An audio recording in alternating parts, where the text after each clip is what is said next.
Guess what day it is today? It's Tuesday, and it's another week of your Red Couch Confessions. Yay!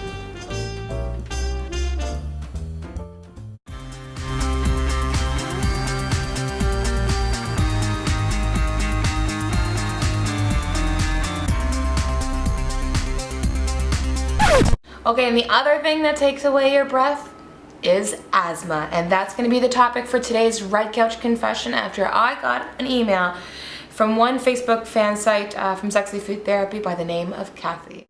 I'm Melissa. Thank you so much for your take on eating for the body, soul, and bedroom. It's wonderful. I'm writing today because I've been facing a real problem for a couple of years now, and I'm running out of ideas. I have significant asthma, and I've been taking medication that has finally seemed to get my breathing under control for about 3 years. Last fall, the pneumonia set in. I had it 4 times. Each time I ended up on steroids and antibiotics. Come springtime, my lungs felt better. This fall, I'm nervous it'll happen again since my asthma always tends to get worse. Any suggestions for those of us who suffer from asthma? The wheezing is so not sexy. Kathy. Alright, so Kathy, thank you so much for writing in. A lot of people definitely suffer with asthma. And interestingly enough, the fall is the time of the lungs according to Chinese medicine. So you were mentioning how it tends to be a little bit worse around the fall. Makes sense.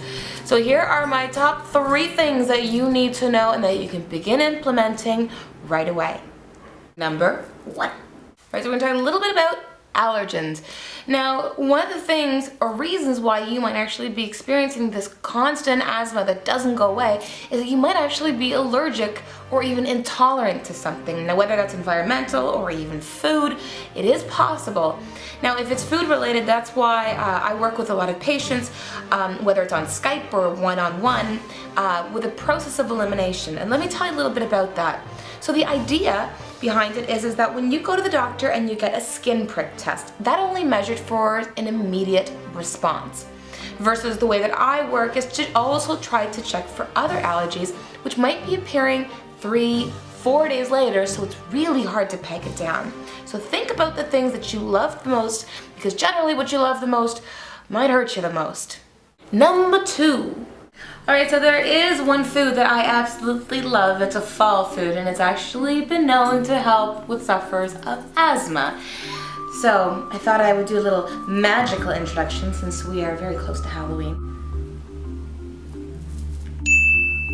Now, pumpkin is a wonderful vegetable, and it obviously is given to us in the fall because it's going to help the organs that might need a little bit of support. So with the pumpkin, Kathy, if you're going to be cooking this pumpkin, what I would suggest is to add some very hot, spicy, pungent food. So think about making like a pumpkin soup, like a pureed, warming pumpkin soup that has chilies, some garlic, some onion, and that would be actually quite therapeutic for your lungs. Number 3.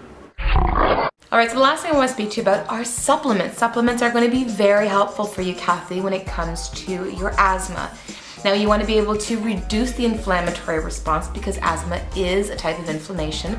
The bronchial tubes get inflamed, they constrict, and that's why you have a lot of problem breathing. Now, you might already know that. Now, so things like fish oil is going to be helpful, and I would suggest taking 1 teaspoon twice a day and always with food because that fat has to bind to something. And the second thing I would say is vitamin C. Now, don't just get some old vitamin C. You want to be able to get the good shit. And I mean something that is buffered with calcium because vitamin C on its own tends to be very, very acidic on the stomach. And when you take too much of it, you kind of sort of get, well... Okay, so Kathy, thank you so much for writing in for this week's Red Couch Confessions. I'm sure that's just going to be helping a lot of people, not even just yourself. Now, for those of you out there who also suffer from asthma or know someone who does, if you have any questions or comments or want to share about how you deal with asthma, please leave something in the comments below because I'd love to hear from you. In the meantime, if you dig this video and want to help a sister out, then share it. Facebook, Twitter, etc. Give us just a little bit of love.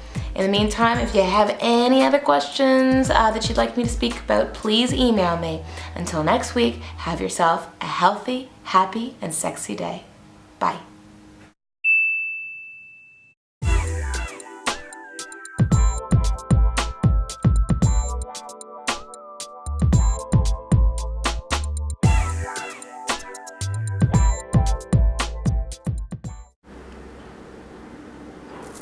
that exciting enough? Or enough?